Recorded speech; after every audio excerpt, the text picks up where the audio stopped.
Day 16 of training camp is in the books, and while we have multiple starters return, seems like it was still another rough day for the offense. But should we even be concerned about it at this point? Me and Bobby going to talk about it all and more right after this. Bears Central, your number one place for all Chicago Bears news and content. What's going on, Bears fans? Welcome to another episode of Chicago Bears Central, your number one spot for everything Chicago Bears related. Bobby and Haize in the building today. C-Dub's out taking care of grown man business. We're going to hold it down for him. You guys will see him later on because we'll be back tonight for the after show after Hard Knocks, the Hard Knocks hangover. So make sure you guys stay tuned for that one. But Bobby, man, we got a lot of players returning today. On top of Nate Davis, who was a full participant in practice today, we got Montez Sweat, Tyreek Stevenson, Andrew Billings, Kyler Gordon, all back today in practice, full participants in practice. The boys are back in town. I didn't realize that we were missing that many starters on defense. To be honest with you, I guess some of that, the Bears maybe they weren't serious injuries, so they kind of kept it under wraps. But how you feeling about all the returns today on the defensive side? I'm happy about it. I mean, you know what I'm saying? Like, it's come on, bring your ass back. It's time to get this thing rolling. But I got to give credit to the coaching staff and Matt Eberflus and his team. Yeah. During these two preseason games, the defense been humming. So we've been good. We've been doing absolutely everything that we've been needing to do. So I'm just happy that, you know what I'm saying, the starters are returning. But I'm also confident in the depth that we have available to us because we've seen the defense put on shows, you know what I'm saying? Go out there in the Hall of Fame game and then, last week's game and put on strong performances. So I'm really excited about it, and it's time to get this thing rolling. It's time to see how we match up and hear brilliant or good things in this joint practice leading up into Saturday's game. So I'm excited. Yeah, definitely excited for it. And I think that you want everybody on the same page as much as possible. And, with us now coming down to the stretch where we got 2 preseason games left, you're going to see a lot of those little things where they were just allowing players to kind of sit on the sideline. They weren't really big injuries. You're going to see everybody back because this is now we're heading into that ramp up period to where you want to make sure this is the last stretch that you have to make sure everybody's up to speed by the time real games come on. So that's a big thing. Eric Washington did come out and also say that there is zero doubt that Montez Sweat will be in the lineup again on week 1 against the Tennessee Titans. So that's good right there that we heard. And Nate Davis returning. He returning with that starting offensive line. He played on 7-7 and 11-on-11 drills. So we'll see if he ends up taking the field on Saturday against the Cincinnati Bengals. But when we look at because we were all kind of impressed by how that offensive line performed, Bobby, get Nate Davis back to that. Have you seen enough to where it may be a question? Does Nate Davis have to compete for the starting job, or do you think Nate Davis is going to roll right back into that starting lineup on that offensive line? I mean, whatever they do, I'm going to rock with it, but I'm going to say it should be a notice right on a cloud hovering over Nate Davis' head. It might not be raining, but this cloud is gray. You know what I'm saying? And the way I look at it, because though you did return to practice today, it don't mean much to me. You know what I'm saying? And I'm not going to say it's not important, but I'm going to say it doesn't mean much to me in this regard. Simply because every time it seems like he's ready to come back, something else is happening with Nate Davis. So I want to see him string together a number of practices, and then let's get some game film on him. Because what I've seen so far, I'm comfortable. And what we read, I'm comfortable with, like, hey, Matt Pryor is looking like a good right guard. Mm-hmm. Hey, Ryan Bates has been making noise and filling in for you while you've been dealing with what you've been dealing with. I'm not saying it's not real, but I'm just saying you ain't been here. And then Karan is now ramping things up and getting ready to make his return to practice. Yeah. So that's just adding on to the players that could be available to the Chicago Bears. Look, I'm hoping that he can go ahead and get this thing going in the right direction. But as of right now, you got to show me. You got to show me, because me and C-Dub, we gave him grace. You know what I'm saying that his mini camp OTAs, we ain't going to pay too much attention to it, but then we're going to look at him when it comes to training camp. And when he got to training camp, he ain't been available. Are you going to be available moving forward? Is the question that I have for Nate Davis. Until then, we shall see. Yeah, we'll see. I mean, I think that when it comes to it, I made the joke on the daily today that Nate Davis saw how good that offensive line performed, probably looked around him and was like, hey, man, these young guys kind of good. Let me get back here on this field real quick. They kind of good. Hey, And he needs to understand the sense of urgency because, listen, yeah, you got the guaranteed money, but let's be clear, more than any other Chicago Bears team and coaching staff, the guaranteed money be damned. I believe that this coaching staff, if they truly believe if Matt Pryor, Ryan Bates, Kieran Amagaje, any of those guys offer a better look than Nate Davis because of his inability or whatever it is, I have no doubts that Nate Davis will lose that starting position. So exactly. he has to come and bring it. I don't wish that he loses the starting position. I hope he comes in at the start of the season and plays exactly like who we hoped he played like when we signed him. But at the fact of the matter is, the more that you don't perform and other guys are performing well and the offensive line is looking good on top of that, it just is what it is, my boy. That's how I'm looking at it, bro. Matt Eberflus, to me, Matt Eberflus didn't send out 2 smoke signals in the media already. Yeah. And I'm pretty sure Matt Eberflus heard every single thing that was said about him heading into that last part of last year's season, feeling that pressure. And I'm pretty sure that this entire staff know what they have at their disposal with all the additions on defense, especially the young talent you have over on the defensive side, along with the defense the offense and the additions you made on offense. This team feels like they can, make some noise, and the urgency is there. So you're gonna have to be a part of this movement forward, or you're gonna get left. I really believe if he don't get his stuff together, he's going to get left, because you seeing right now that the depth is good enough. And I'm with you. I hope that he can come out there and be the starter that we signed him for. You know what I'm saying? Because why? Because then we look at the depth of the other guys who we seen and had good showings out there during preseason. We're like, damn, we got some good depth at offensive line. Yeah. Yeah.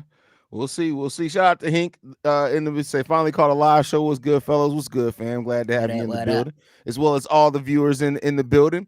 Now, with that said, let's get into the nitty-gritty of the rest of the team in training camp. So seems like it was a back and forth day for the offense, not necessarily the best. Looks like Caleb Williams was pass deflections from both Terrell Smith and Josh Blackwell's on back-to-back passes, breakups there. And then Tremaine Edmonds picked him off for a pass that was meant for Deontay Pettis. The connection between him and Rome Odunze are things that still are sounding good right now. But how much more do you take the fact that, we keep hearing the offense struggles, but the offense looked pretty solid against the game, looked really fluid. They're coming up against a really good defense, but it just keeps being that the defense keeps kicking the offense's ass pretty consistently. Hey, I got to take Keenan Allen. He stood up to the plate and said, hey, the defense know everything we're going to do. We've been talking about both sides of the ball since, OTAs and minicamp. The defense knows everything that we're going to do. So I'm not going to take it too much to account, because though we've heard reports that they've been struggling against their own defense, against a decent defense and a defensive head coach that I believe can coach up a defense in the Buffalo Bills, the Bears looked all right. So I'm not even gonna trip on that. And it's already been reported that Matt Eberflus has looked at Caleb Williams and said, we throwing the whole sink at you, bro. We gonna blitz until you can't get enough. And we seen on that big 3rd and 12 pass to DJ Moore, when they didn't send the blitz, he was able to process and throw a strike to convert. So I ain't really tripping over it. And it's just iron sharpening iron, in my opinion. Make it tough on this kid. So when he goes into these divisional games at the second half of the season, or some big time game, especially when you got to go up against San Francisco this season, you make it work. Because no, from what's being said is no team is gonna blitz at the rate that Matt Eberflus has been blitzing Caleb Williams. So I'm good. Yeah, I mean, and he's, like you said, he handled the blitz really well, the pressure. And so if they're just, like you said, forging him through the fire of the blitz that is the Chicago Bears, hey, get it done, man. That's everything is built around putting Caleb Williams in a good situation to maximize his development. And he said it early, by the way. Shout out to my pops. But he said it in an interview too, like he feels like a kid in the candy store with the weapons he has on this offensive side. The Bears have given him the weapons, and don't overlook how important having a really good defense is going to be for Caleb Williams as well. Of course, when the football season starts, of helping him get in football in good position, helping get the opposing offenses off the field. But on top of that, moments like this in training camp, they're helping his development. They're forging his development because he's playing against what we hope is one of the best defenses in the game of football this year. So, and he gets to play against that every day. For real. And it's only going to make him better. I believe that right now the plan that's in place is only going to help him because, you know what I'm saying, when we face a defensive rival in Minnesota, especially with Brian Flores, we seen what he threw at Justin Fields that got him hurt. We've seen that. And I can imagine that more coaches are going to look at the Chicago Bears team and say, hey, they got a rookie quarterback out there. Let's see if we can force him into some mistakes. Let's see if we can take advantage and disguise some type of thing. And if we all go back and look at the film from this past Saturday against the Bills, Sean McDermott he didn't throw the whole thing at him, but he threw some type of disguises at Caleb Williams that Caleb Williams absolutely had to diagnose and work through.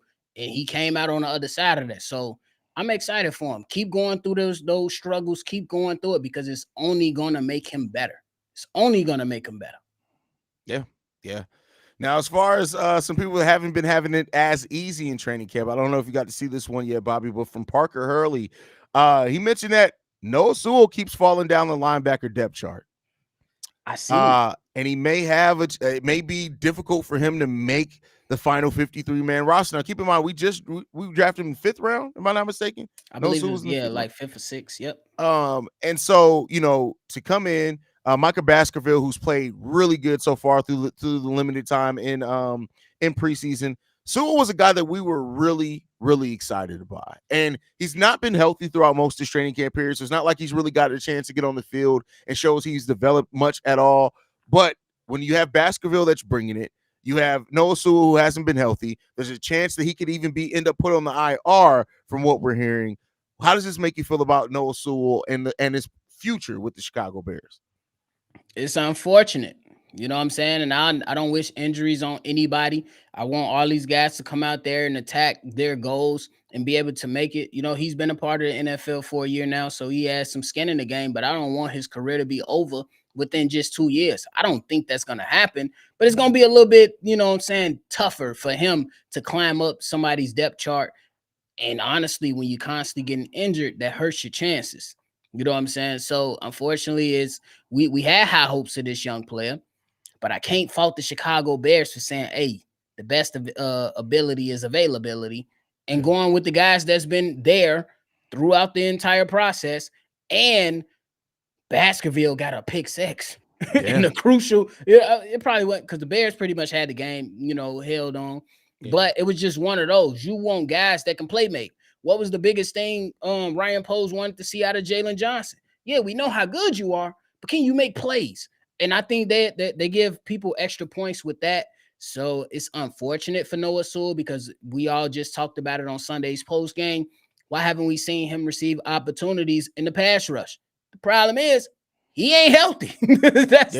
That's the problem. So we can't see him. And I think that right now with a team that has the expectations or the belief within their building to fight for the North, to fight for a playoff position, you just can't overlook what you already have. You can't. That's a fact. That's a great way to word it. You can't overlook what you already have, especially if you haven't had an opportunity to bring it. Now, I want to bring up this comment from Jude. Says, I don't see Noah making the roster this season. Practice squad bound, in my opinion. Well, the problem with that, Juju, is that Noah Sewell, being as young as he is and how good he did play in college and how much potential is there, if they put him on the practice squad, another team's going to sign him. I would say he probably doesn't even stay on the practice squad 2 weeks before another team would take him away off the practice squad. So I agree with that. That's why you hear, like, even in this, Parker saying that the Bears may put him on the IR, because what that does in that case, that means that it keeps another team from signing him. So, we'll see what happens. He could make that initial 53-man roster. You put him on the IR, you keep another team from picking him up, but we'll see. We'll see what happens there. Yeah, man. It's just unfortunate for Noah Sewell because I still believe he has some type of game. It's just that I don't know how much game he has because we haven't seen much of him. Every time we look around, he can't find minutes or, you know what I'm saying, he's injured. And it's just unfortunate situation. But these type of things happen all the time in the NFL, and I hope he find this footing. That's what I'm gonna say. Yeah, facts. We got a super chat here from Joel. Says, I don't think we should bring another defensive end. I like what we've seen from Booker and the other edge rusher. Well, that gets us into the next topic. We could talk about it. Ooh. So we'll talk about that, but then also we got the word that the Bears have inquired about Matthew Judon from the New England Patriots. And I think that what Judon would do is that you bring in a veteran that still has been productive. What, 15 and a half, 12 and a half sacks the last 2 full seasons he played. He only played 4 games last year and still had 4 sacks in those 4 games. But what do you think about it, Bobby? Do you think that they should look to still bring in another edge? Do you think a guy like Matthew Judon is the best of both worlds, because it doesn't stop necessarily the future of Austin Booker, where you can bring him along slowly? You don't have to throw him right out there as a starter. What do you think, Bobby? It's one of those things, because I believe if you do go after Matthew Judon, or have, like we talked about yesterday, a Hassan Reddick, that means you trying to push those chips in the middle of the table and saying we going for it. You know what I'm saying? Or at least we want to have the best chance possible. And it's a thin line between it, because you don't want anybody to come in to stunt the growth of what we believe Austin Booker can be. Now it's reports coming out and rumors being said and different statements being said that this could be the next Jason Pierre-Paul. I said, hold on, let me look at some tape. So I watched some tape that, and I'm like, okay, it's interesting. So it's one of those interesting things, because you want this young player to grow, but you like, man, it's some disgruntled people out there that can really have a huge impact on your squad. Now, we talk about Matthew Judon. I believe he is coming off one of those serious injuries, so it's definitely a question. And when I think about it, is it kind of the same thing with Nika Ngakoue? You know what I'm saying? Similar. Because he's coming off a major injury, probably can be about 10 million. Judon is looking for a long-term deal. So does the money make sense? And the value, does it match that money when we talk about how Ryan Poles look at each player that's going to come on the Chicago Bears? I'm leaning on the side that you got to let Booker, do his thing. But then there's a part of me that be like, bro, go for it. Fuck it. You ain't going to have this opportunity in 3 years when you got to pay Caleb Williams and you got to start being, financially responsible with the money. This right here is going to allow you to maneuver a little bit easier. So it's just one of those tricky ones. But if you ask me, I say explore the option. What is Matthew? What is he looking for? Is it something that makes sense for the organization? Because we already know that Eric Washington is going to rotate these guys. So Austin Booker is still going to get the reps. It's just that, man, game changes things. And a guy like Matthew Judon or Hassan Reddick, if they are even exploring that option, those can be deciding factors when you need that one sack within the last couple minutes to get the ball in the offensive hands, and then we get in victories formation. So it's a tough one, because it can go either way when you talk about these prospects that's available. Yeah, you're talking about in Judon, a guy who at the least amount of sacks he's ever had in the season is 4. Sheesh. And that's last season only playing 4 games, and his rookie year playing 14 games. That's the least. The lowest he had other than that was 6. This guy he simply put just gets to the quarterback. Exactly. And so if you were to make that type of move, like, that is, again, signifying that this Bears team isn't just settling for being good. They trying to win something this year. Facts. So but the last thing that I reported is that it could take a 5th, maybe even as high as a 4th round pick to get him in. That's where it starts getting into, all right, that's it's not great capital, but that is still, you can get a starter in the 4th or 5th round. So the Bears got to weigh that option and see if it's worth it. Now, we know that Ryan Poles isn't against using a pick to bring in a veteran at a position of need. It really just comes down to how confident his coaching staff does fill in. And I wouldn't even just say Austin Booker. You got to look at Daniel Hardy as well. He's been bringing it also. So, facts. And he's been, doing this thing in practice as well. And I think what really matters is the film that he put out there on game day. That's when that's when you need your players the most, is on game day. Not everybody, but a lot of players can look good in practice. I can come out, do a 360 dunk, and you'd be like, damn, Bobby, I ain't never see you do that in the game. You short as hell. How you do it? I'd be like, bro, I did it. It sound good, right? But you got to show me. And what's gonna show you when the lights are on, when the film is being filmed, and things like that. So it's that situation right there. It's a tricky one because does Ryan Poles feel like this won't backfire on him? You know what I'm saying? Because you got the Montez Sweat one that worked out, but then you also got the Chase Claypool that ain't work out. You know what I'm saying? I don't believe Judon is that type of person because he comes, he played for Bill Belichick and we know the type of coach that he is. So that can be a different thing for him. It's just one of those situations. I say right now, you might have to be patient with it. You might have to be patient with it just to see where it can go. If you had to put your money on it right now, day one of week one, Chicago Bears, Tennessee Titans. Is there a guy starting at defensive end that isn't on the roster right now, or do you think it's one of the guys that we already have in house in the building? The fan in me tells me, I say go for it. Fuck it. Who cares? But my logical reason is going to say that the Bears stick this thing out. Simply because you've seen some glimpses of Dominic Robinson, you've seen Daniel Hardy performed this past game, but then you also in the previous game, in the Hall of Fame game, you seen Khalid Kareem perform. Yeah. Austin Booker performed in both of those games. Then you still haven't seen DeMarcus Walker. You still, well, not much of them. You ain't seen Montez Sweat out there. You know what he's gonna bring. If you ask me to bank my money, I'm gonna say that the Bears ride out with what they got because they generated 8 sacks in the game. I know it's preseason, but they generated 8 sacks in a game. You can't overlook that. And I'm pretty sure the coaching staff, as brilliant as they are, they will not overlook that of what they have. Yeah, great points. Great points. No notes on that one. Anything left, Bobby? Anything out of training camp we haven't talked about? Anything you want to catch up on?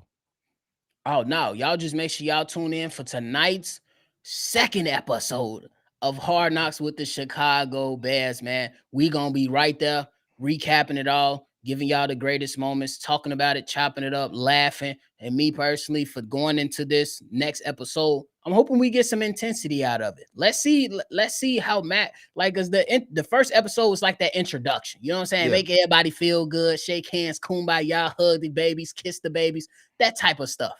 But let's see some more intensity out of these guys, and let's continue to root on our Chicago Bears and hope that they are moving in the right direction. And let's break this curse of the quarterback. Let's break the curse of the quarterback. Why not now? Why not now when they steady hyping up Jordan Love, talking about he going to be top 5?